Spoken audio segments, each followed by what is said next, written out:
I call the honourable member for Lindsay. Thank you, Madam Speaker. My question is to the Minister for Immigration and Border Protection.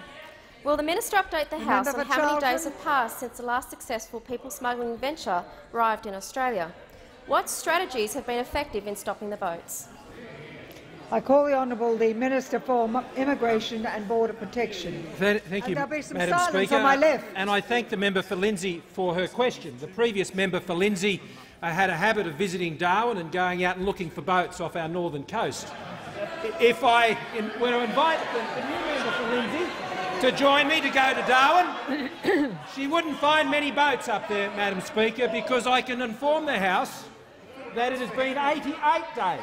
88 days, Madam Speaker, since the last successful people smuggling venture to Australia. And as the Prime Minister was saying before, this is a government that is known for what it does, what it achieves. And 88 days, Madam Speaker, without a successful people smuggling venture, which is the product of the policies of the people who are putting those policies in place, and the resolve of this government, Madam Speaker, is what is achieving those results day in and day out. Now, Madam Speaker, as I move around the country, I find great support for the government's achievements in this area, but it would seem, Madam Speaker, there are still those opposite who doubt the effectiveness or wisdom of the policies that the government is putting in place on our borders. And the chief of those who are in doubt about these policies, Madam Speaker, is none other than the Leader of the Opposition himself.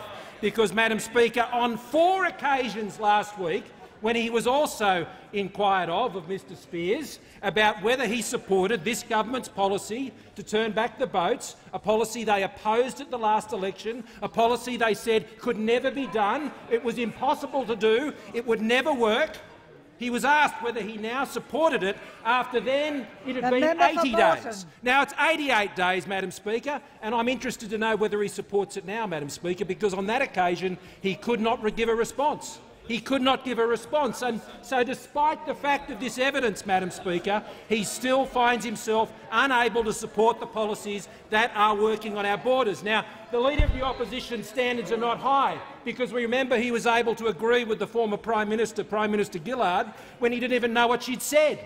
So he doesn't really have terribly high standards when it comes to these things, but I would have hoped that when he sees the success on our borders, that he would be able to bring himself to admit that those on the other side, Madam Speaker, got it wrong on our borders. They got the policy wrong, and now when they see a policy working, they should embrace it. Because, Madam Speaker, the people of Western Australia have to go to a Senate election, and they know what this coalition stands for when it comes to our borders. There is no doubt about what those on this side stand for when it comes to border protection. But on that side, it is a complete blank page, Madam Speaker. You wouldn't know what this Leader of the Opposition thought about anything. He needs a GPS to find his principles, Madam Speaker, when it comes to anything. And on border protection, it's no different.